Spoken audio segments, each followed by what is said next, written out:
de cómo Marx había sido influido por las ideas de Proudhon y hasta por sus ideas anarquistas, lo demuestran sus escritos políticos de aquel periodo. Por ejemplo, el artículo que publicó en el Beauvert de París.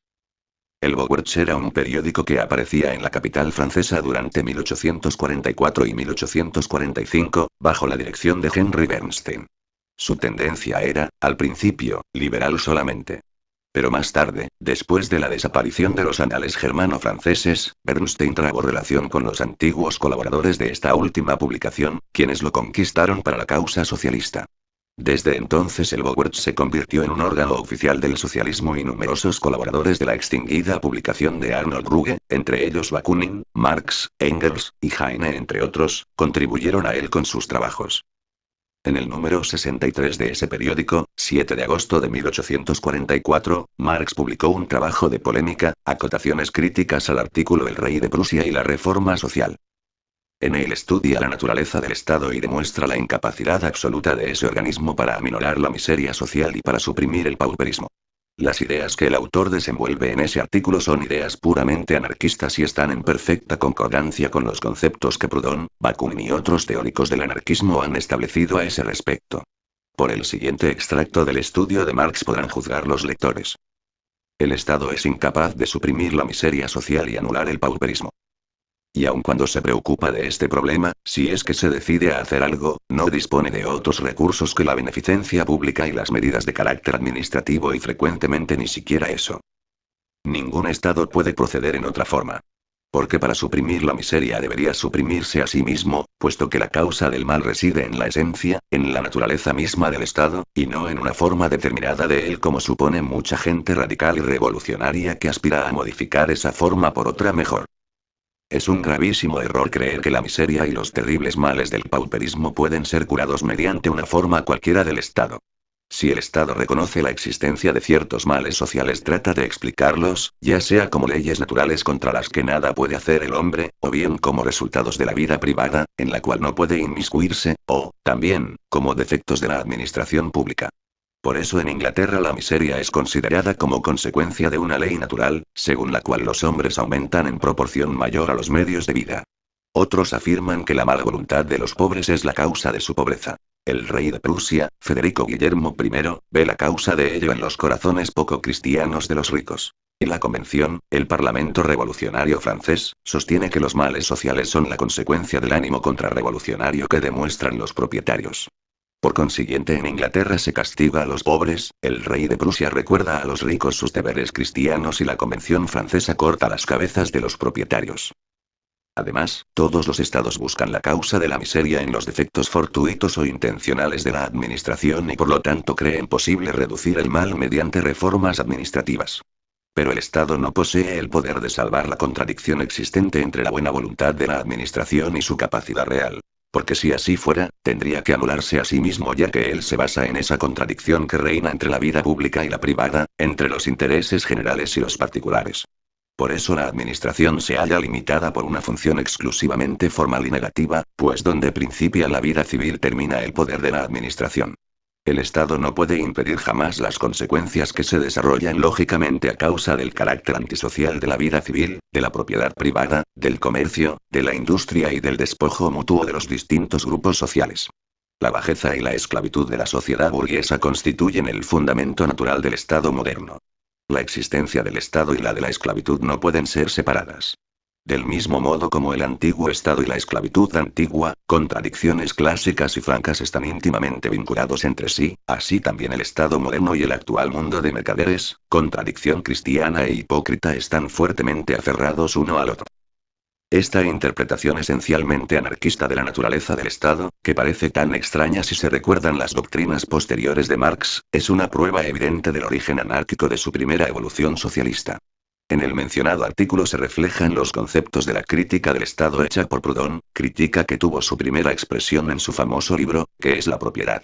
Esta obra inmortal ha ejercido la influencia más decisiva en la evolución del comunista alemán, a pesar de lo cual él se esforzó por todos los medios, y no fueron estos los más nobles, en negar las primeras fases de su actuación como socialista.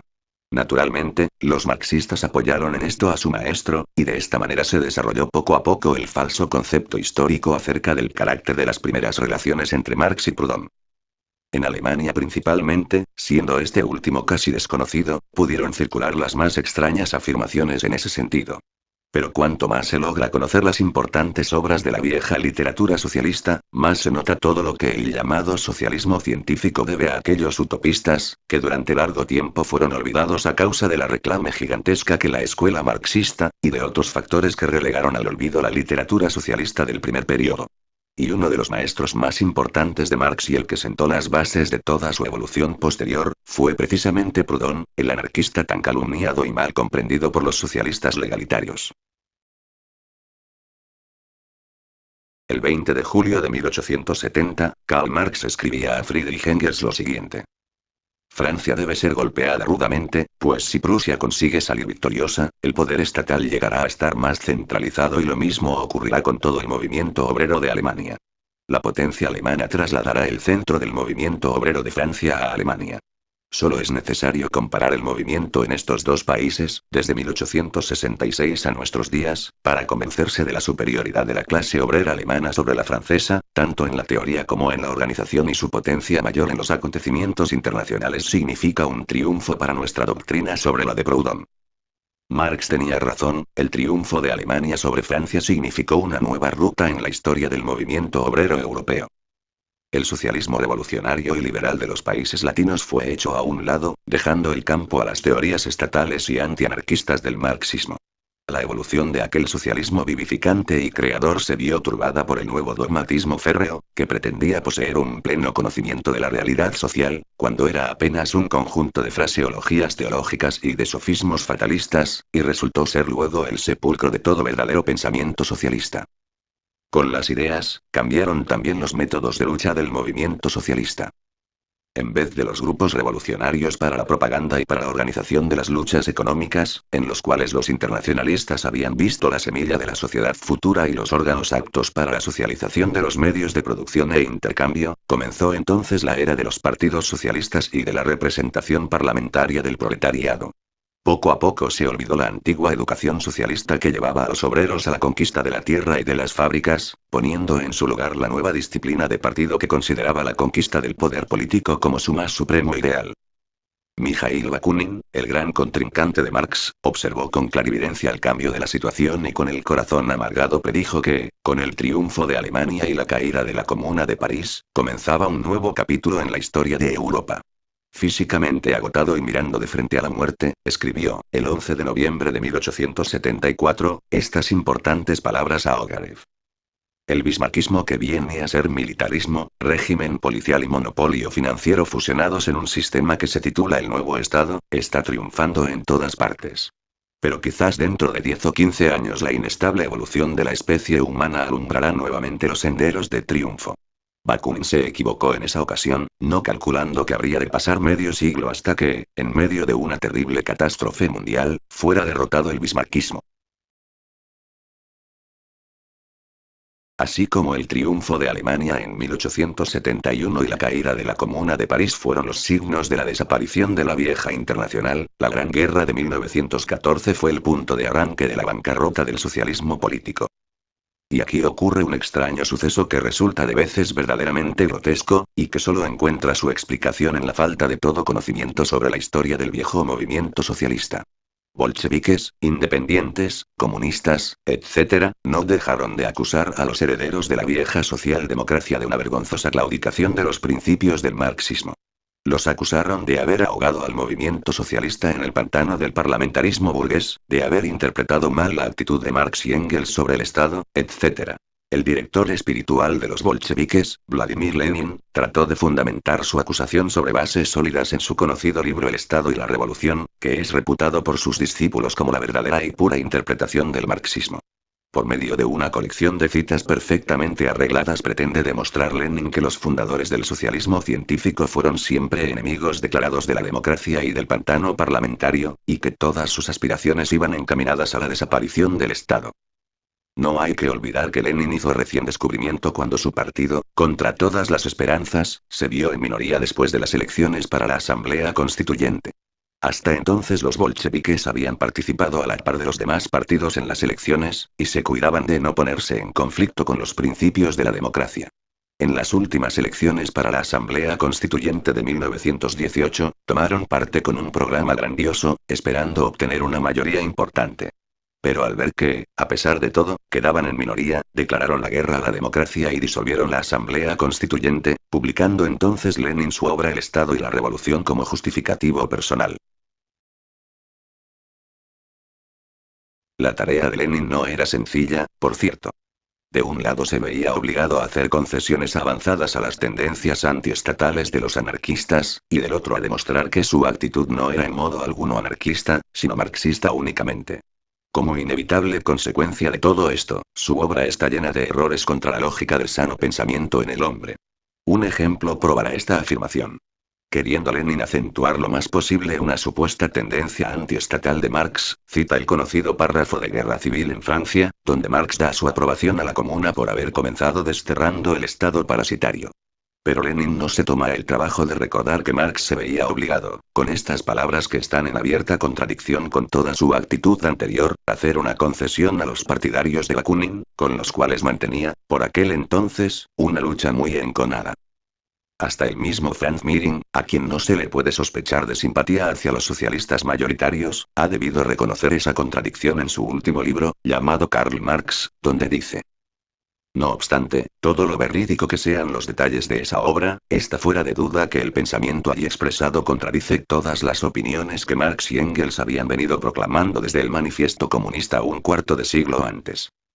Bakunin estaba en lo cierto al decir por aquel entonces: la impresión de la Comuna levantada en armas fue tan imponente que hasta los marxistas, cuyas ideas habían sido completamente desalojadas por la Revolución de París, tuvieron que doblar la cabeza ante los hechos de la Comuna. Hicieron más aún. En contradicción con toda lógica y con sus convicciones conocidas, tuvieron que relacionarse con la Comuna e identificarse con sus principios y aspiraciones. Fue un carnavalesco juego cómico, pero necesario. Pues el entusiasmo provocado por la revolución era tan grande que habrían sido rechazados y arrojados de todas partes si hubieran intentado encastillarse en sus dogmatismos. Algo más aún olvida Lenin y es algo, por cierto, de capital importancia en esta cuestión.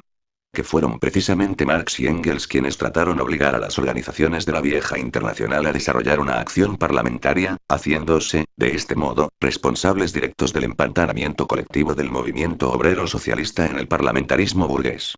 La Internacional fue la primera tentativa para unir a los trabajadores organizados de todos los países en una gran unión, cuya aspiración final sería la liberación económica de los trabajadores. Diferenciándose entre sí las ideas y los métodos de las diferentes secciones, era de capital importancia establecer los puntos de contacto para la obra común, y reconocer la amplia autonomía y la autoridad independiente de las diversas secciones. Mientras esto se hizo, la Internacional creció poderosamente y floreció en todos los países. Pero todo cambió por completo desde el momento en que Marx y Engels se empeñaron en empujar a las diferentes federaciones nacionales hacia la acción parlamentaria. Esto ocurrió por primera vez en la desgraciada Conferencia de Londres de 1871, donde lograron hacer aprobar una resolución que terminaba con las siguientes palabras. Considerando que el proletariado solo puede permanecer como clase constituyéndose en partido político aparte, en oposición a todos los viejos partidos de las clases dominantes. Que esta constitución del proletariado en partido político es necesaria para llegar al triunfo de la revolución social y a su finalidad, la desaparición de las clases. Que la unión de las fuerzas proletarias que se viene consiguiendo por las luchas económicas es también un medio de que se valen las masas en la acción contra las fuerzas políticas del capitalismo. La conferencia recuerda a los miembros de la Internacional la necesidad de mantener en las luchas obreras indisolublemente unidas sus actividades económicas y políticas. Que una sola sección o federación de la Internacional adoptara tal resolución era cosa bien posible, pues solo a sus componentes envolvería el cumplimiento de ella. Pero que el Consejo Ejecutivo la impusiera a todos los componentes de la Internacional, y máxime tratándose de un asunto que no fue presentado al Congreso General, constituía un proceder arbitrario, en abierta contradicción con el espíritu de la Internacional y que tenía necesariamente que levantar la protesta enérgica de todos los elementos individualistas y revolucionarios. El Congreso Vergonzoso de La Haya en 1872, concluyó la obra emprendida por Marx y Engels para transformar a la Internacional en una maquinaria de elecciones, incluyendo a este efecto una cláusula que obligaba a las diferentes secciones a luchar por la conquista del poder político. Fueron, pues, Marx y Engels los culpables del divisionismo de la Internacional, con todas sus consecuencias funestas para el movimiento obrero, y los que por la acción política trajeron el empantanamiento y la degeneración del socialismo. Cuando estalló la Revolución de España en 1873, los miembros de la Internacional, casi todos anarquistas, desconocieron las peticiones de los partidos burgueses y siguieron su propio camino hacia la expropiación de la tierra y de los medios de producción, con un espíritu socialmente revolucionario. Estallaron huelgas generales y revueltas en Alcoy, Sanlúcar de Barrameda, Sevilla, Cartagena y otros lugares, que tuvieron que ser sofocadas en sangre. Más tiempo resistió la ciudad portuaria de Cartagena, la cual se mantuvo en manos de los revolucionarios por espacio de varios meses, hasta que finalmente cayó debido al fuego de los buques de guerra prusianos e ingleses. En aquel entonces, Engels atacó duramente en el Volksstaat a los bakuниnistas españoles, y los apostrofó por no querer adherirse a los ciudadanos republicanos. Como hubiera el mismo Engels, si viviera aún, criticado a sus discípulos comunistas de Rusia y Alemania. Después del célebre Congreso de 1891, cuando los dirigentes de los llamados jóvenes fueron expulsados del Partido Socialdemócrata, por levantar la misma acusación que Lenin dirigía a los oportunistas y kautskianos, fundaron estos un partido aparte con un órgano propio, Der Sozialist, en Berlín. Al principio, este movimiento fue extremadamente dogmático y representó ideas casi idénticas a las del actual Partido Comunista. Si se lee, por ejemplo, el libro de Teisler, El parlamentarismo y la clase obrera, se encontrarán idénticos conceptos que en el Estado y la Revolución de Lenin. Al igual de los bolcheviques rusos y de los miembros del Partido Comunista Alemán, los socialistas independientes de aquel entonces rechazaban los principios de la democracia, y se negaban a participar en los parlamentos burgueses sobre la base de los principios reformistas del marxismo. Y cómo hablaba Engels de esos jóvenes que se complacían, al igual de los comunistas, en acusar a los dirigentes del Partido Socialdemócrata de traición al marxismo. En una carta a Sorge en octubre de 1891, hace el viejo Engels los siguientes amables comentarios. Los asquerosos berlineses se han convertido en acusados en vez de seguir siendo acusadores, y habiendo obrado como cobardes infelices han sido obligados a trabajar fuera del partido, si es que desean hacer algo. Sin duda hay entre ellos espías policiales y anarquistas disfrazados que desean trabajar secretamente entre nuestra gente. Junto a ellos hay una cantidad de asnos, de estudiantes ilusos y de payasos insolentes de todo surtido. En total son unas 200 personas. Sería verdaderamente curioso saber con qué adjetivos simpáticos hubiera hoy honrado Engels a nuestros comunistas, que se dicen ser los guardadores de los principios marxistas. No es posible caracterizar los métodos de la vieja socialdemocracia. Respecto a tal punto, Lenin no dice una sola palabra y menos aún sus amigos alemanes. Los socialistas mayoritarios deben recordar este detalle sugerente para demostrar que son ellos los verdaderos representantes del marxismo. Cualquiera que conoce algo de historia debe darles la razón. El marxismo fue quien impuso la acción parlamentaria a la clase obrera y marcó la ruta de la evolución operada en el Partido Socialdemócrata Alemán. Solo cuando esto se comprenda, se entenderá que la ruta de liberación social nos lleva a la tierra feliz del anarquismo, pasando por encima del marxismo socialista. Desde entonces el Vorwärts se convirtió en un órgano oficial del socialismo y numerosos colaboradores de la extinguida publicación de Arnold Ruge, entre ellos Bakunin, Marx, Engels, y Heine entre otros, contribuyeron a él con sus trabajos. En el número 63 de ese periódico, 7 de agosto de 1844, Marx publicó un trabajo de polémica, acotaciones críticas al artículo El Rey de Prusia y la Reforma Social. En él estudia la naturaleza del Estado y demuestra la incapacidad absoluta de ese organismo para aminorar la miseria social y para suprimir el pauperismo. Las ideas que el autor desenvuelve en ese artículo son ideas puramente anarquistas y están en perfecta concordancia con los conceptos que Proudhon, Bakunin y otros teóricos del anarquismo han establecido a ese respecto. Por el siguiente extracto del estudio de Marx podrán juzgar los lectores. El Estado es incapaz de suprimir la miseria social y anular el pauperismo. Y aun cuando se preocupa de este problema, si es que se decide a hacer algo, no dispone de otros recursos que la beneficencia pública y las medidas de carácter administrativo y frecuentemente ni siquiera eso. Ningún Estado puede proceder en otra forma. Porque para suprimir la miseria debería suprimirse a sí mismo, puesto que la causa del mal reside en la esencia, en la naturaleza misma de mayor a los medios de vida. Otros afirman que la mala voluntad de los pobres es la causa de su pobreza. El rey de Prusia, Federico Guillermo I, ve la causa de ello en los corazones poco cristianos de los ricos. Y la Convención, el Parlamento Revolucionario francés, sostiene que los males sociales son la consecuencia del ánimo contrarrevolucionario que demuestran los propietarios. Por consiguiente, en Inglaterra se castiga a los pobres, el rey de Prusia recuerda a los ricos sus deberes cristianos y la Convención francesa corta las cabezas de los propietarios. Además, todos los estados buscan la causa de la miseria en los defectos fortuitos o intencionales de cómo Marx había sido influido por las ideas de Proudhon y hasta por sus ideas anarquistas, lo demuestran sus escritos políticos de aquel periodo. Por ejemplo, el artículo que publicó en el Beauvert de París. El Beauvert era un periódico que aparecía en la capital francesa durante 1844 y 1845, bajo la dirección de Henry Bernstein. Su tendencia era, al principio, liberal solamente. Pero más tarde, después de la desaparición de los anales germano-franceses, Bernstein trabó relación con los antiguos colaboradores de esta última publicación, quienes lo conquistaron para la causa Estado, y no en una forma determinada de él como supone mucha gente radical y revolucionaria que aspira a modificar esa forma por otra mejor.